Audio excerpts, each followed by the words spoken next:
안녕하십니까. 예지양교회를 담당하고 있는 황창원 목사입니다. 지금 계속해서 바른 복음에 대한 이야기를 해가고 있습니다. 우리가 복음을 알아간다는 것, 그리고 복음 안에서 살아간다는 것은 정확하게 지금 교회 안에서 하나님 나라를 이루는 삶에 헌신해 가는 것을 이야기합니다. 그래서 여러분이 정말 교회 안에 있을 때 잘 봐야 되는 것은 이 교회가 하나님 나라를 이루어가는 것인지, 아니면 죽어서 영원히 천국 가는 그 복음 메시지를 가지고 조직 교회를 이끌어가는 것인지를 여러분 정말 엄중하게 판단해 보아야 됩니다. 그렇지 않으면 정말 여러분이 속해 있는 그 신앙을 해가는 어, 터전이죠. 하나님 나라를 세워가고 그 나라를 보여줘야 될 그 삶의 가장 중요한 성경의 메시지를 여러분 스스로도 놓치는 것뿐 아니라 여러분의 신앙에 아주 큰 타격들을 가질 수밖에 없다는 사실을 좀 분명하게 좀 인지했으면 좋겠습니다. 자꾸 제가 이렇게 말씀 안에서 답을 찾고 말씀 안에서 자꾸 제대로 보면서 판단하라고 함에도 불구하고 그것이 자신의 소행이 아니다라는 생각들을 갖고 그냥 여전히 하나님의 목사님이 들려주는 그 메시지에 은혜 받고 그리고 기도하고 내 문제를 해결받고 열심히 예수님을 믿고 교회에 충성하다가 천국 가는 것이 신앙생활이다라고 생각하면서 그냥 여전히 그 길을 가는 걸 택하고 걸어가고 있는 것을 봅니다. 정말 안타깝지만 또 그렇게밖에 할 수 없는 또 그렇게 교육되어 있는 또 우리 기존 성도들을 보면서 참 제 마음에 그런 좀 안타까운 마음이 있습니다.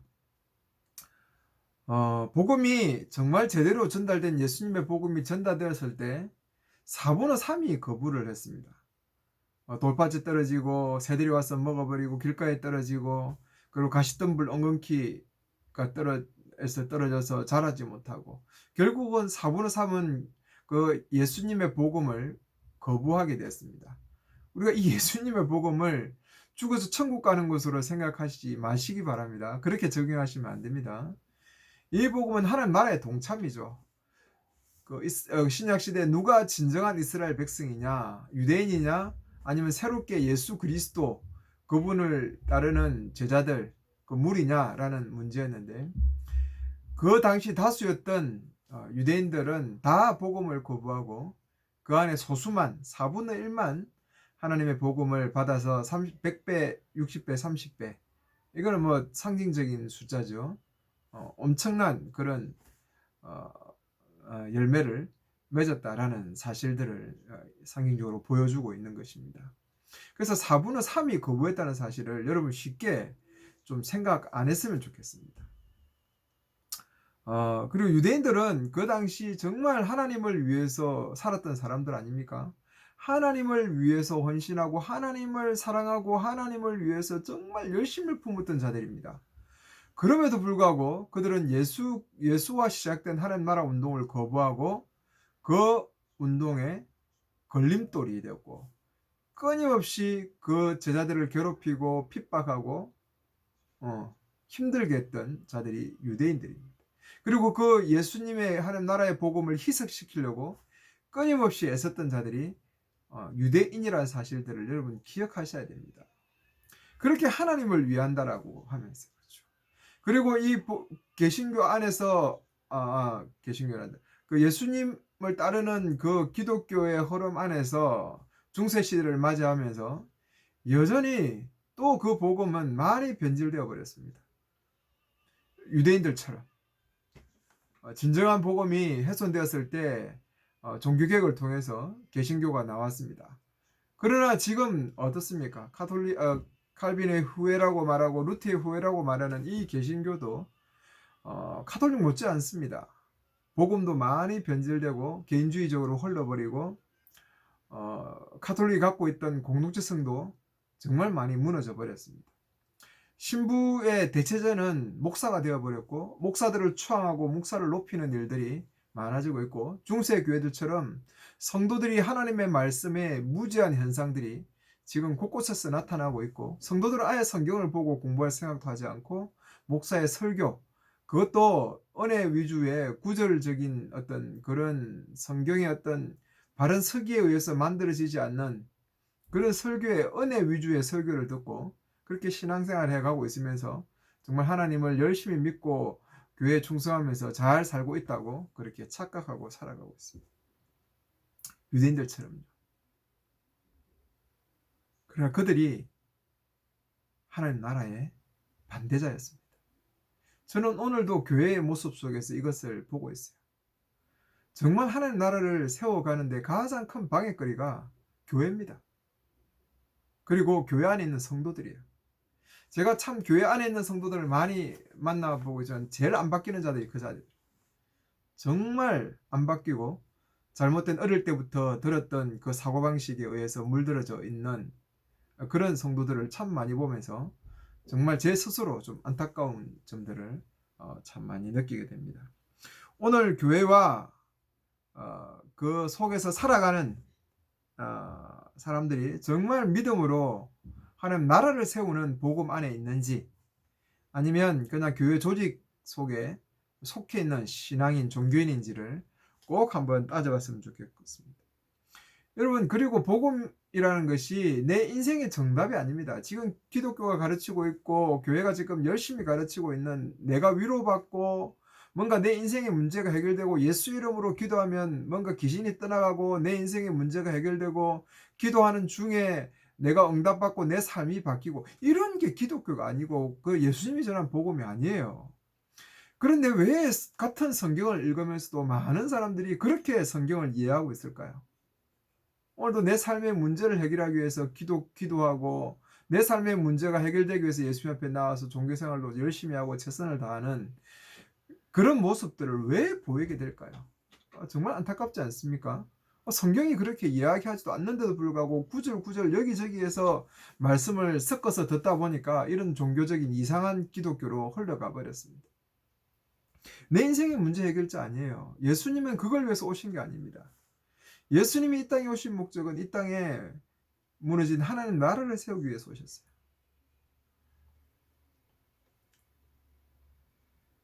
복음은 이 하나님 예수와 함께 시작된 하나님 나라의 복음에 동참하라고 말합니다.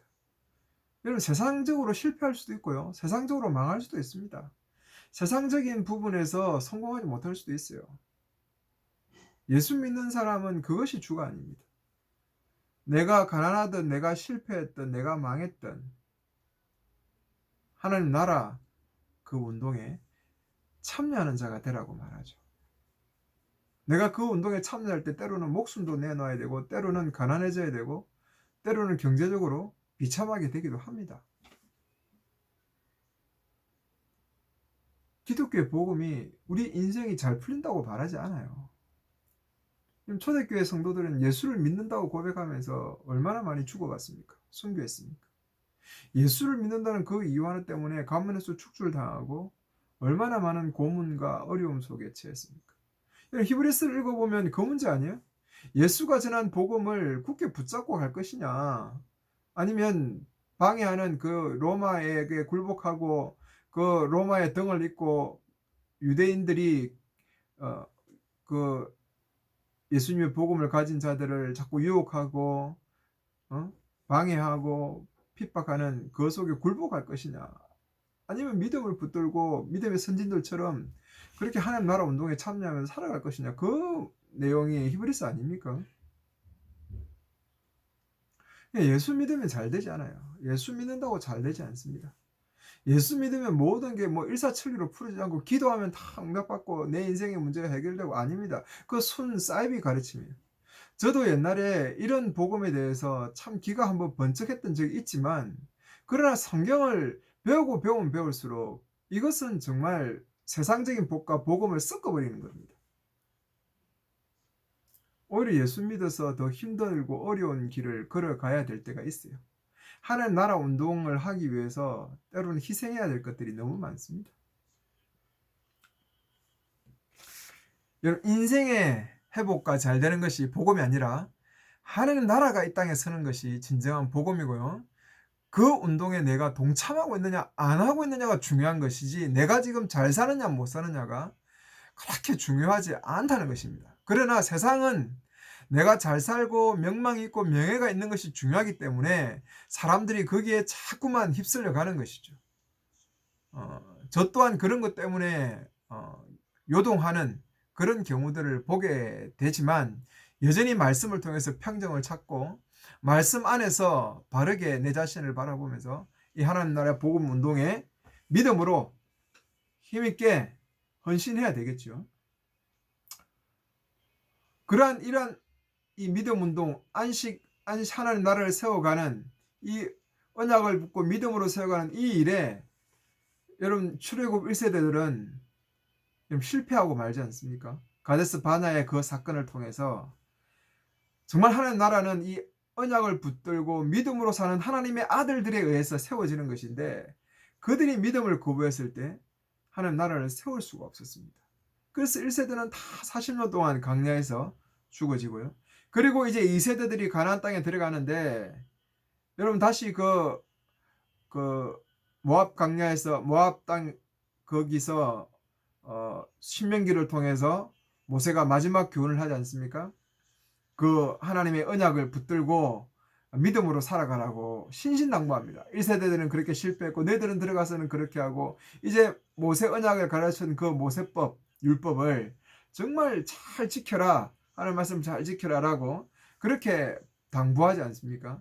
하나님 나라의 운동은 철저히 언약을 붙들고 믿음으로 헌신하는 하나님의 아들들에 의해서 만들어지는 것이에요.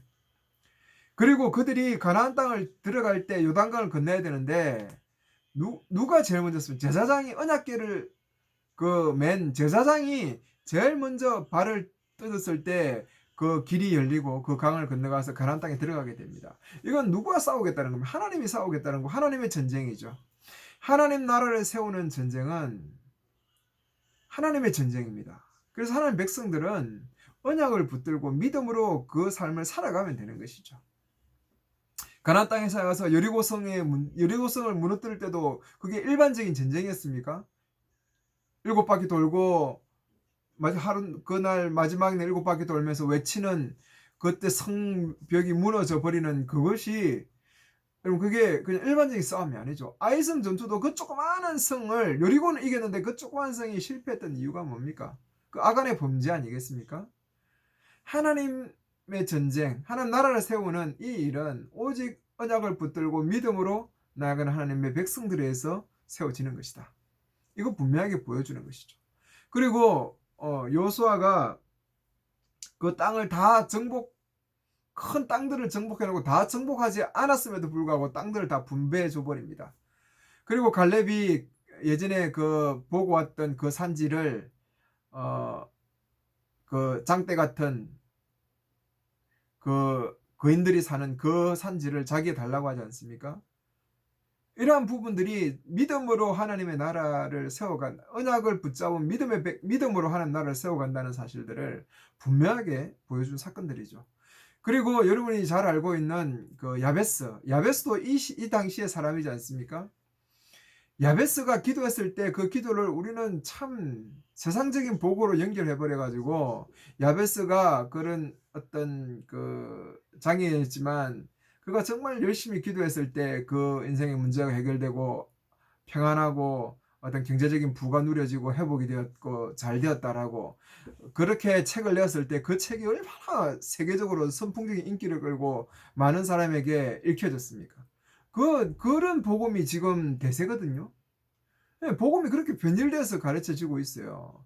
그런데 여러분 성경을 잘 알면 그 야베스의 기도는 그게 아니에요. 지경을 넓혀달라는 것은 그건 뭡니까? 지금 믿음의 전쟁을 하고 있는 이것을 믿음으로 붙들고 싸워서 승리해서 그 땅을 차지하게 해달라는 거예요. 지경을 넓혀달라는 거죠. 근심에 근심이 없게 하옵시고 그건 무슨 이야기입니까? 하나님 나라의 그 땅들을 믿음으로 차지할 수 있게 해달라는 거 아니겠어요? 그 야베스가 그렇게 기도한 겁니다. 야베스의 그 가슴 속에 하나님 나라가 그 가나안 땅에 온전히 세워지고 아직도 쫓겨나지 않은 그 많은 이 가나안 땅들이 믿음의 전쟁 속에서 승리하면서 쫓아내기를 원하는 것이죠. 그럼에도 불구하고 여전히 아직 그 땅을 얻지 못했던 단 지파나 그리고 그 어떤 제사장을 자기 마음대로 세우는 어떤 사건이나 그리고 베냐민 족속들이 뭐 그 제사장의 그 여인을 뭐 하여튼 잘못되게 해서 그 이스라엘 백성이 베냐민 족속들을 다 뭐 멸하게 되는 이 이야기나 이런 또 한 단면은 여전히 하나님의 언약을 붙들고 믿음으로 세우지 못하는 또 한 흐름들도 보여주지 않습니까? 그러면서 오직 하나님 나라는 믿음으로 세워가야 된다는 사실을 이야기해주고 사사기를 통해서 분명하게 보여주는 것이 뭡니까? 사사기의 결론은 왕이 없으므로 자기 소견대로 행하는 것입니다. 하나님의 백성들이 언약을 붙들고 왕 대신 하나님을 붙잡고 그 말씀대로 살아가야 되는데 그렇지 않은 거죠. 그럴 때마다 하나님은 그 아직도 쫓겨나지 않은 그 모압 족속과 여러 족속들을 다시 일으켜서 이스라엘 백성을 괴롭히게 되고 사사를 또 등장해서 말씀으로 그들을 또 가르치게 되는 이런 일들이 반복되는 일들이 일어납니다. 그러면서 결국은 하나님의 대리자, 하나님을 온전히 보여줄 수 있는 그런 왕이 필요한 것들을 성경은 제시해주고 있죠. 그래서 하나님은 온전한 하나님의 나라, 신의 나라, 제사장의 나라를 완성하려고 하십니다. 그런데 이스라엘 백성은 또 어떤 왕을 요구하게 됩니까? 세상적인 왕, 덩치가 크고 자기를 힘으로 보여줄 수 있는 세상적인 왕들을 원한 것이죠. 그 결론이 사울이었고 사울은 결국은 실패합니다. 하나님이 하지 말라는 제사도 지나게 되고 하나님보다는 백성을 두려워하게 되면서 세상적인 왕으로 권력의 눈먼 왕으로 그렇게 전락하게 되는 거죠. 하나님의 나라가 아니라 세상 나라가 만들어지게 되는 것입니다. 그럼에도 불구하고 하나님은 은혜를 이루셔서 다윗을 택하시고 정말 다윗을 자기의 마음에 합한 자라고 말씀하십니다. 그리고 하나님 나라를 세우는 진정한 자신의 대리자로서의 그 왕으로 다윗을 세우게 되는 것입니다. 그러면서 궁극적으로 하나님의 나라가 가나안 땅에서 완성되는 것입니다. 그래서 그 당시 왕들은 철저하게 하나님의 말씀을 묵상하는 자가 되어야 돼요. 왜 그러냐면 왕의 자기의 욕망으로 다스리는 그런 세상 나라의 왕이 아니거든요. 하나님의 대리자로서의 중보자로서의 왕입니다. 그러니까 말씀을 늘 주야로 묵상하고 그 말씀을 암송하고 그리고 하나님 나라를 세우기 위해서 특별히 지혜가 필요했죠. 그래서 솔로몬이 말했던 지혜는 뭐 세상적인 것을 많이 아는 지혜가 아니라 재판하는 지혜입니다. 왜? 하나님의 나라는 공정하고 공의와 정의가 흐르는 재판이 일어나야 되거든요. 옳게 판단해야 돼요. 바르게. 그게 정의로운 거예요. 하나님의 나라는 정의로운 나라 아닙니까? 정의와 공의가 물같이 정의가 하수같이 흐르는 나라가 하나님의 나라인데 그래서 솔로몬이 그걸 원하게 된 것입니다. 진정한 하나님을 두려워하고 하나님의 말씀을 가까이 하는 그 중보자 왕을 통해서 하나님 나라를 세워가죠. 그리고 또 한 물줄기에서는 선지자를 세우시고 선지자를 통해서 이스라엘 백성들을 또한 깨우치고 언약을 깨우치고 그 언약대로 살아갈 수 있도록 끊임없이 강구하면서 그것이 온전한 하나님의 나라, 제사장과 선지자와 왕으로서 이 삼중직을 통해서 하나님은 구약 속에서 온전한 하나님 나라를 이루어 가기를 원하셨던 것이. 그래서 구약의 하나님 나라의 그 대표적인 모습이 다윗과 솔로몬을 통해서 세운 그 나라가 아니겠습니까? 정말 솔로몬과 다윗을 통해서 하나님이 어떤 분이신지를 보게 되고 하나님의 다스리는 나라가 얼마나 공의롭고 정의로운 나라인지를 그렇게 온전히 어느 정도 보여줬던, 물론 그 이후부터 다시 또 실패의 길을 걷지만 그런 모습들을 보여줬습니다. 그래서 그 마태복음은 아브라함과 다윗의 자손 예수 그리스도다라고 하면서 그 하나님 나라의 온전한 그 모습들을 이어서 완성시키는 분으로서의 예수 그리스도, 최종적인 완성자로서 예수 그리스도를 온전하게 보여주는 것입니다. 여러분, 끊임없이 역사는 하나님의 나라를 세워가는 중에 언약을 붙들고 믿음으로 하나님의 그 나라를 세우기 위해서 갔던 믿음의 자손들의 흐름과 여전히 실패하고 무너져가는 또한 세상적인 그런 모습으로 살아가는 모습이 늘 뒤엉켜 모습이 보여지면서 하나님 나라는 철저하게 언약을 붙들고 믿음으로 살아가는 하나님의 아들들에 의해서 세워져 간다는 사실들을 분명히 보여주고, 그리고 하나님 나라는 반드시 믿음으로 세워져 가야 된다는 사실을 보여줍니다. 왜 그러냐면 하나님 나라는 신의 나라이기 때문에 그렇습니다. 그것은 인간의 나라가 아니에요. 그래서 신약에 성령님이 이 땅에 오시는 것도, 성령이 임한 것도, 결국은 성령 충만을 입어야 되는 것도 바로 우리가 세울 나라는 하나님의 나라지 세상 나라가 아니기 때문에 우리가 늘 성령 충만을 간구해야 되고 성령 충만을 바라봐야 됩니다. 여러분, 구약에 하나님 나라를 세우는 자들에게 성령이 세례가 임했죠. 예언자들도 그랬고, 그 다음에 왕도 그랬고, 제사장들도 그랬죠. 기름을 부었지 않습니까? 특별하게 성령께서 그들에게 임했던 그런 자들이죠. 신약에서는 이제 모든 사람에게 뭘 주겠다 했습니까? 남녀 종 아이 어른 할 것 없이 모든 사람에게 하나님의 영을, 성령을 부어주겠다 했죠. 성령을 왜 그렇습니까? 성령님이 아니면 하나님의 나라를 세울 수 없어요. 인간의 힘으로 세우는 것이 아닙니다. 오직 언약을 따라 믿음으로 세워가야 되기 때문에 성령님과 같이 하나님의 나라를 온전히 세워가야 되는 것입니다. 그래서 그 부분하고 연결되는 것이죠. 이런 부분들은 또 계속해서 나중에 더 설명들을 해 가겠습니다만은 일단 그렇게 연결되어 있다는 부분들을 여러분이 좀 인지하시기를 바랍니다. 계속해서 또한 바른 복음에 대한 연결들을 좀 이루어 갈 것인데요. 중요한 것은 하나님 나라를 온전하게 이루어가는 이 일들을 하나님께서 주도해 가시고, 그리고 이 언약을 믿음으로 붙잡는 하나님의 아들들에 의해서 순종함을 통해서 이루어져 가고 만들어져 갔다는 것이 여전히 오늘도 그렇습니다.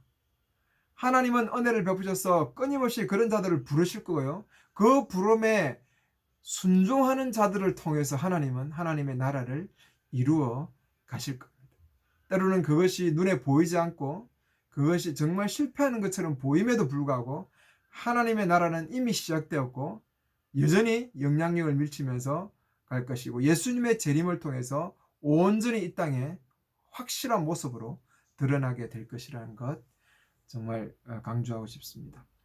오늘도 바른 복음 안에서 살아가시기 바랍니다. 제발 내 인생의 문제 해결하려고 눈물 흘리고 기도하는 그것에 우리의 많은 기도의 초점을 맞추지 마시고, 이 땅에 하나님 나라가 세워지고 내가 그 나라를 세운 일에 동참하는 자가 해달라고, 성령님 나를 불쌍히 계시고 성령님 나를 통해서 그 일에 동참할 수 있는 은혜를 달라고 여러분 기도하시고, 성령님과 더불어 하나님 나라를 이루는 자들이 될 수 있도록 하나님 길을 열으시고 그런 삶을 살아갈 수 있도록 도와달라고 기도하시는 성도님들 되기를 간절히 바랍니다. 감사합니다.